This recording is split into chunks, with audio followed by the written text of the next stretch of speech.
explain to us exactly what you are seeing there in the New Jersey area.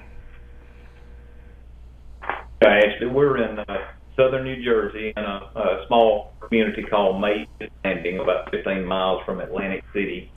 The inland area that we're working in is really minor damage, not very much structural damage. We're having, occasional wire down and broke poles, that type of work. But the barrier islands that has just been opened up to us today, we're finding significant damage to the power system there, in addition to structural damage. I've just got a report back from our Eastern Division crews where they're finding, boats washed up ashore up on the roads and blocking them in some cases. But it's really two different distinct stories between the inland area where I'm staged at and then the barrier islands that we're now working on. Brian, can you compare that, Brian? There and what it was like here after the April storms, the April tornadoes that hit Tuscaloosa and the surrounding areas? Well, I can, but it's something that's totally different. With this being a Category 1 hurricane, the damage that we've seen so far, it's widespread. It was a huge hurricane, as you well know, and with the tornado situation in Alabama, it was just many tornadoes, which means you have isolated damage only where those tornadoes hit. Of course, the damage in those isolated areas in Alabama would far surpass, the broad range of this hurricane here. Brian, can you sort of explain, though, with the hurricane, with it being more of a widespread area, the challenges that you guys would undergo in trying to get the power grid back up versus what you were dealing with in those isolated areas in Tuscaloosa where the damage was so significant? Yeah, here, basically the difference in the work is that it's very isolated what we're seeing.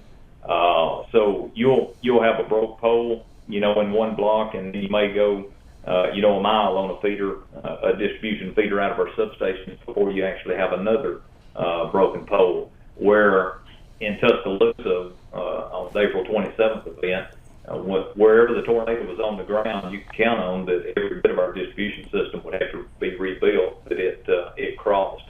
So, significant difference between the April 27th event and Hurricane Sandy up here. All right, along that vein, Brian, could you talk about the recovery effort, what you guys are doing up there, say compared to what you did down here in the Mobile area during Isaac, a similar Category 1 storm. But there are very distinct challenges that you guys are facing up there and very distinct challenges that they face as they try to recover.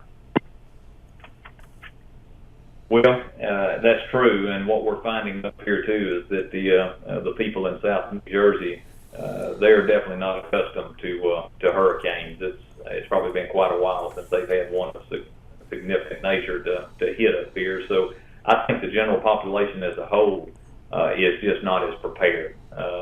Where the people of Mobile, I think they stand on guard, every hurricane season and ready to take action when the hurricane starts brewing in the Gulf. But here, as far as the challenges go, in this general area that we're working in, it just has not been as severe in South New Jersey as it is in northern New Jersey and on up in New York. So a totally different set of challenges, I think, will arise should we travel further north to assist up in northern New Jersey or New York. How long do you all expect to stay up there? We don't really know. We're here to help them as long as they need our help with getting the power back on. We've built a very good relationship with Atlantic City Electric that we're working for now. They're very comfortable, very complimentary of our crews. I've just seen comment after comment and letters already coming in about the professionalism that our crews display, and that how we brought our Southern hospitality with us when we came, and that they've really just been pleased with what they've seen from the Alabama Power crews. So we're here as long as they need us, whether that's a day or whether that's another week. I don't think it will go, much more than a few days at the most in southern New Jersey. So we'll wait wait and see if we'll get the call to go elsewhere. Brian, are there any plans right now to try to get an emergency absentee ballot for crews who are there? Because I'm sure you guys are going to be there well past next Tuesday. So any plans for emergency absentee ballots? Well, our team basically they understand the sacrifices that they have to make in serving the public and doing what they do best, and that's helping out in an emergency situation like this. They've made sacrifices many times before. Many of them have missed Christmas morning, no presents with their kids because of large storm events, and so they're prepared. Even if we don't make it back in time, they understood that when they left home that there's a chance that they may not be back in time. As far as absentee ballots, from what I know about that, I think the timing would be very difficult to pull that off if it had to be done through the mail. So it may or may not happen for them, but I think everybody understood that they would be making a sacrifice when they come up here. Can you just explain to us what a typical day like is for you guys? Like what time you wake up, what time you get off, that kind of thing. I'm sure it's pretty exhausting for you guys. Yeah, a typical day here in Atlantic City is basically the guys are waking up about 4 a.m. They're leaving the hotel around 5 to 5:30.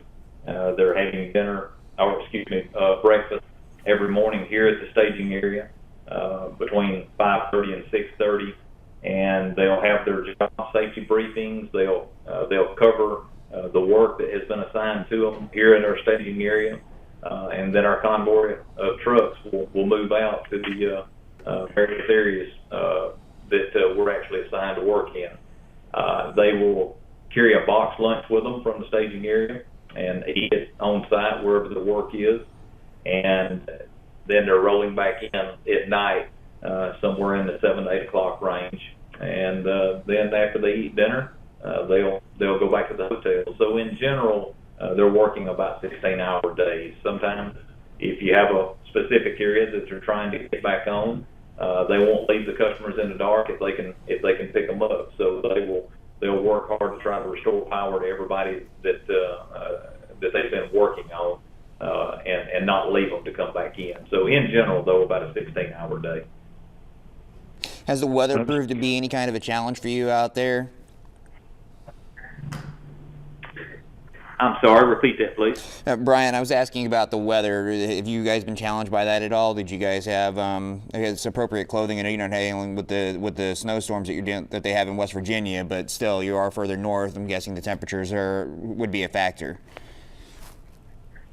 It's been quite chilly, but I think all of our crew folks and support personnel come prepared for it. They knew we were going north, so I think everybody's fine. It's actually a pretty nice day up here today. Temperature's probably upper 40s or low 50s, and actually I'm seeing a lot of blue sky today, so it's pretty nice working conditions.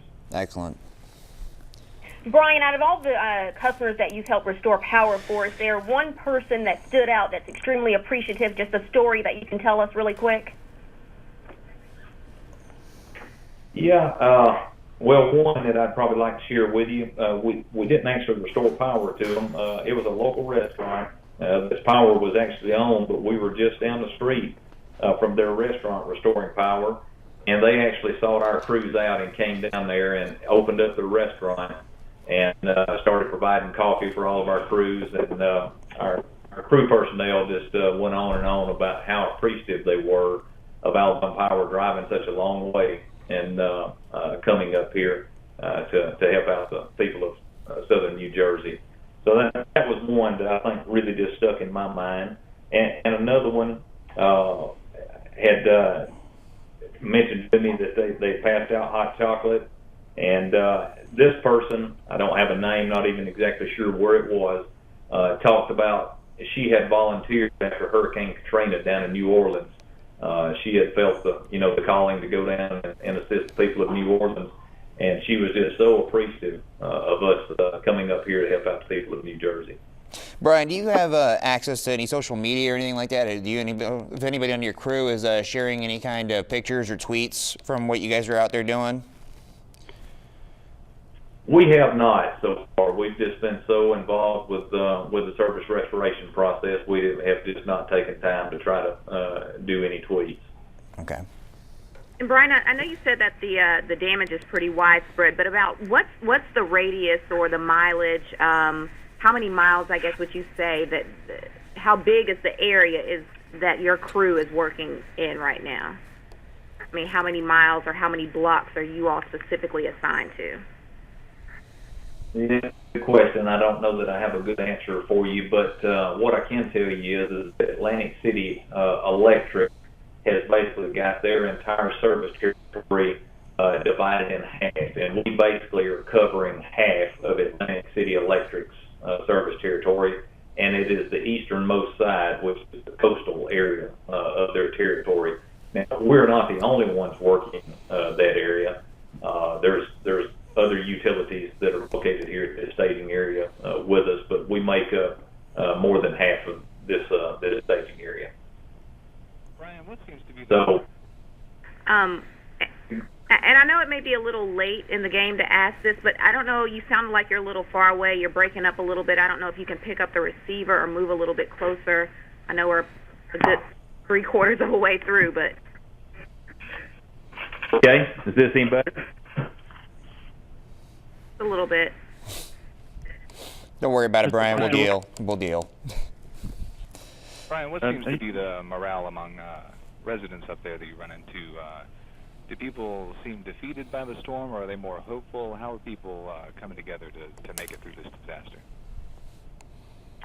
Yeah, what we've heard from the majority of the people up here is that they're all in very good spirits. They seem to be accepting it pretty well, and they had a lot of notice ahead of time, I think, to so it's not like they were caught off guard and just weren't as prepared as they could possibly be. I still think it's maybe they're just not as familiar with how to deal with these type conditions as our folks back along the Gulf Coast are, but overall they're in good spirits. They're just very complimentary of Alabama Power being up there to help them out.